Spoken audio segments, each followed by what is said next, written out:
Untuk selanjutnya menyanyikan lagu Indonesia Raya. Untuk yang bertugas siapkan satu diri semua.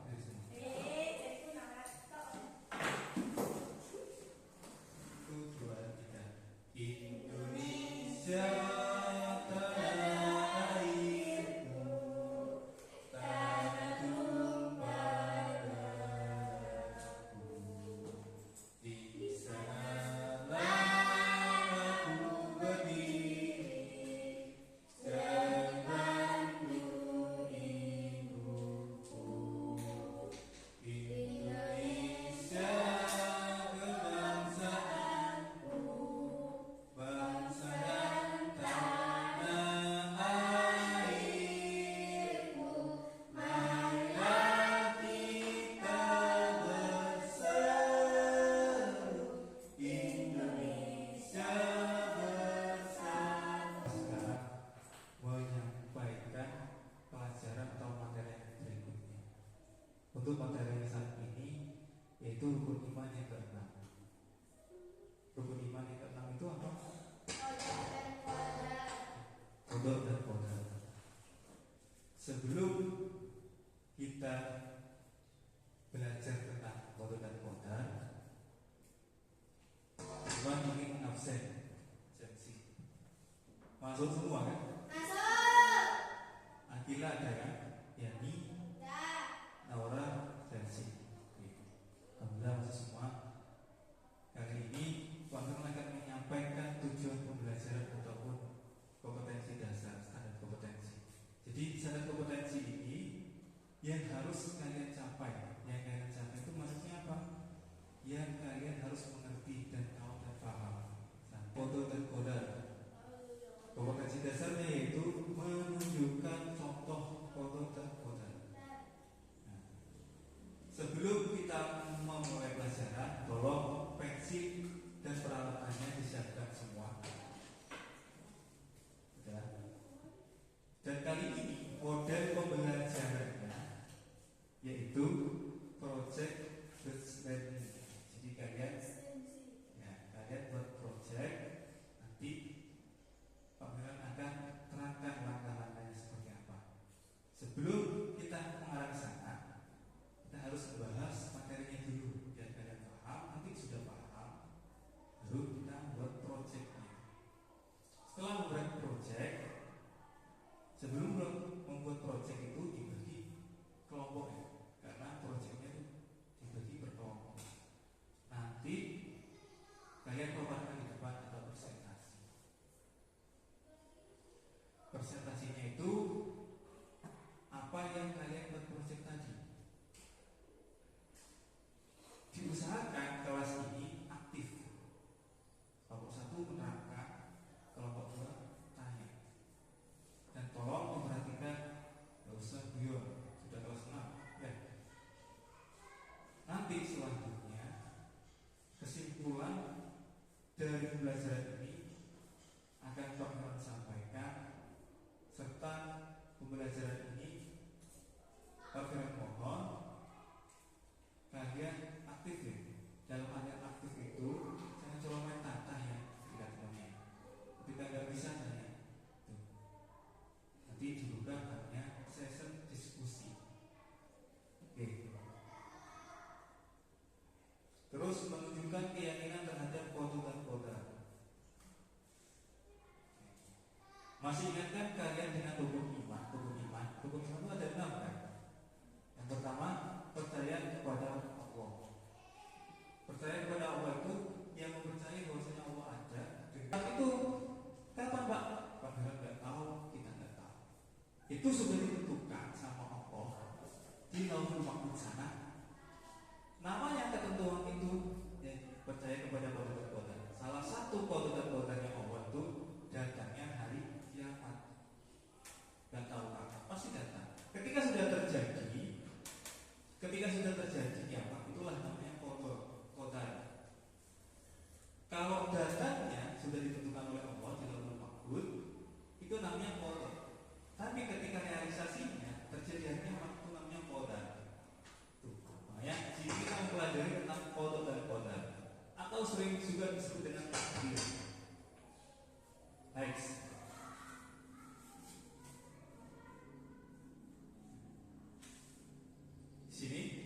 Setiap orang Islam harus percaya akan adanya qada dan qadar. Kenapa Pak? Karena itu merupakan rukun atau keharusan kita meyakini qada dan qadar. Contoh, kita diciptakan oleh Allah ini jadi manusia dulu, dan kemudian kita mati nggak ada yang tahu kapan dan di mana, ya kan? Kapan matinya, gimana, tabrakan atau gimana nggak tahu, karena belum terjadi. Tapi sudah ditulis sama Allah di lauhul mahfuz. Terus, agar iman seseorang sempurna, keenam rukun itu harus dipercayai. Maka 6 rukun iman itu harus percaya. Kalau salah satu tidak diyakini, maka dipertanyakan imannya. Qada adalah suatu kepastian, ketetapan atau ketentuan Allah SWT. Maksudnya gimana? Ketentuan dan ketetapan Allah SWT itu ditentukan mulai dulu zaman azali. Zaman azali itu zaman di mana kita belum diciptakan. Pak Firman sempat kemarin-kemarin tuh mikir, kalau saya nggak diciptakan sebagai manusia, saya itu jadi apa? Kan nggak tahu. Sebelum Pak Firman di bumi ini, saya di mana? Nggak tahu. Itu namanya zaman azali. Terus diketahui oleh makhluk dan belum, yang belum diketahui hanya Allah yang mengetahui. Contohnya, matahari terbit dari arah timur, itu kan mulai dulu sebelum kita dilahirkan. Terus tenggelamnya arah dan tenggelam di arah barat setiap sore. Nah, kalau hari kiamat itu bocorannya atau kodoknya atau kisi-kisinya, matahari itu terbit dari barat, belum terjadi, belum jadi kodok, masih kodok, belum jadi kodok, masih kodok.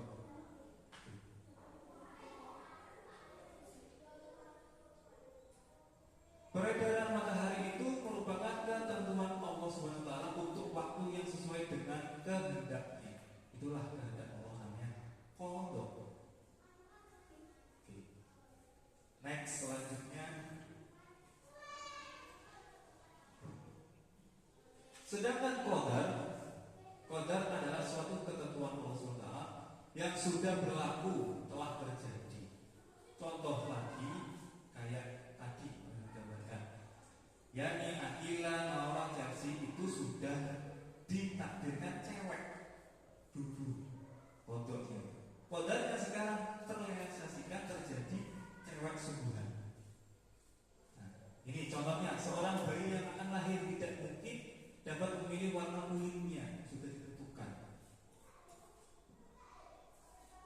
Yang disenangi, tidak mungkin pula ia dapat memilih bentuk tubuhnya atau janggut, pendek, semua hanyalah merupakan takdir Allah.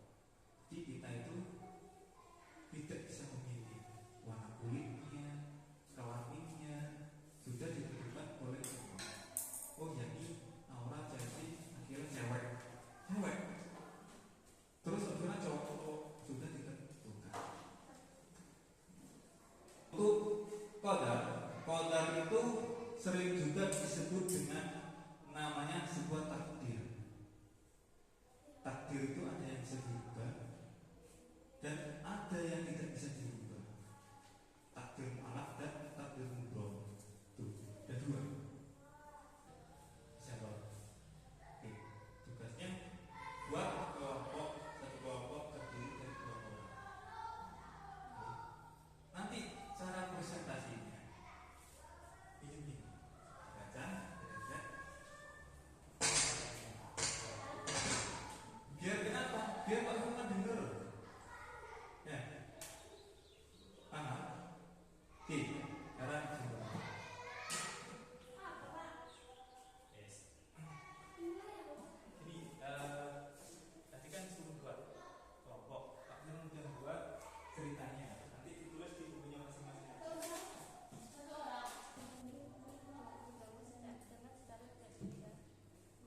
Qadar dan qadar termasuk rukun iman yang ke-6.